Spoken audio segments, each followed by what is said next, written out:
Halo Maxian, hello traders, kembali lagi bersama saya Geraldo Covid di Market Talk. Di minggu ini tentunya kita akan mengecek dari sisi gold, kemudian dari sisi DXY, oil, dan forex. Tentunya saya akan juga membahas mengenai event-event apa saja yang terjadi di minggu ini untuk Bapak Ibu bisa mengetahui apakah ada high impact atau tidak. Jadi langsung saja Bapak Ibu bisa perhatikan channel ini dan jangan lupa like dan subscribe agar Bapak Ibu selalu terima konten notifikasi dari kami semua. Oke, langsung saja saya share screen.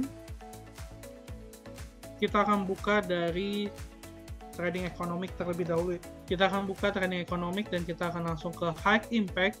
Di minggu ini tentunya di hari Senin ada berita Kanada mengenai PMI, kemudian juga di hari Selasa ini kemudian ada balance of trade, kemudian dari Australian dollar itu ada RBA interest rate decision. Di hari Rabu kita ada Fed Powell speech, kemudian di hari Kamis ada inflation rate dari China, kemudian di hari Jumat masih ada berita dari US mengenai Powell speech kembali, dan ada berita dari pound sterling, kemudian euro, dan diakhiri oleh Michigan Consumer Sentiment. Nah, kita akan mengecek ataupun akan melihat dari sisi technical analysis, jadi kita akan langsung saja. Saya akan buka trading view dan kita akan buka pada market DXY terlebih dahulu. Oke, kita akan mengecek dari sisi DXY seperti apa di minggu ini. Kalau misalnya kita lihat secara langsung ya, dan kita akan mulai dari time frame daily, kita akan mengecek bahwa DXY sempat terjadi pelemahan, di mana dia sempat tidak terjadi kenaikan ya.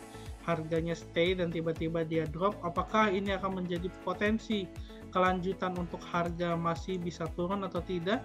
Sejauh ini ada potensi untuk harga kembali bergerak naik ya, karena harga gagal menembus level support dan kemudian membentuk swing low kembali.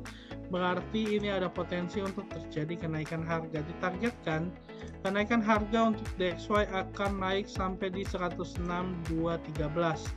Dari levelnya sekarang ini akan berpotensi untuk bergerak naik kembali.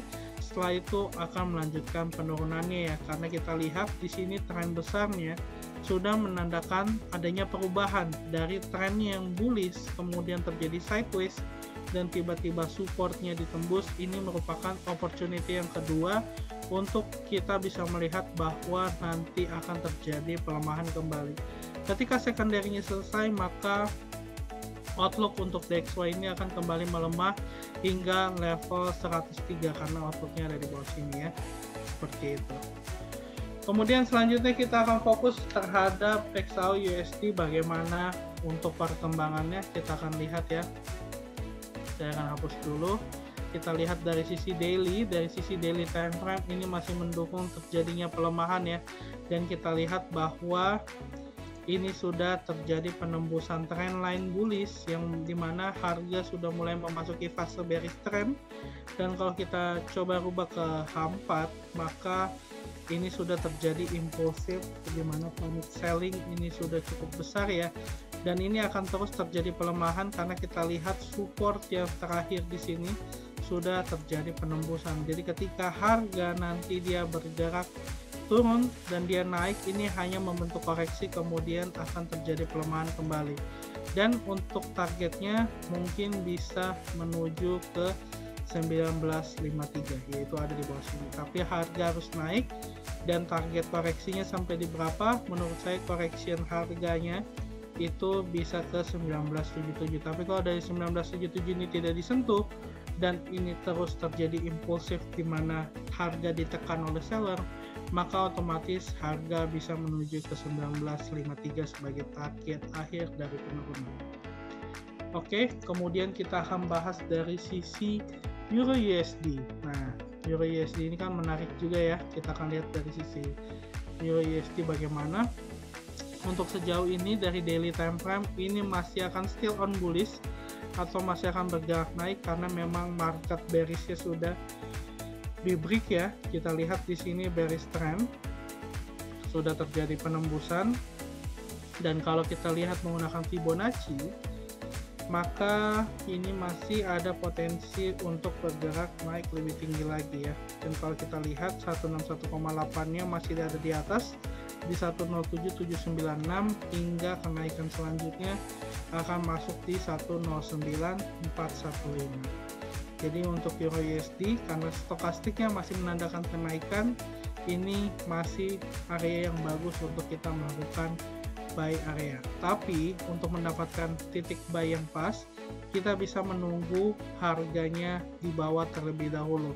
Menunggunya kita bisa di area ini ya, yang dekat dengan resisten sebelumnya. Ketika resisten sebelumnya sudah tercapai, harga akan bergerak naik kembali.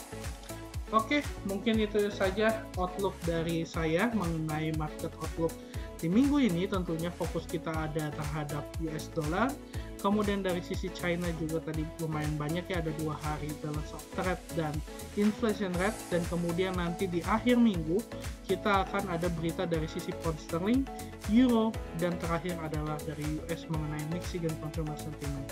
Tetap bijak dalam trading, tetap gunakan modal yang paling kita gunakan dengan aset yang sangat dingin, dan tentukan lot trading yang kita gunakan. Dan jangan lupa untuk Bapak Ibu selalu follow, subscribe channel ini agar Bapak Ibu bisa mendapatkan konten menarik seputar trading, baik itu di Mexico ataupun edukasi lainnya di seputar Mexico.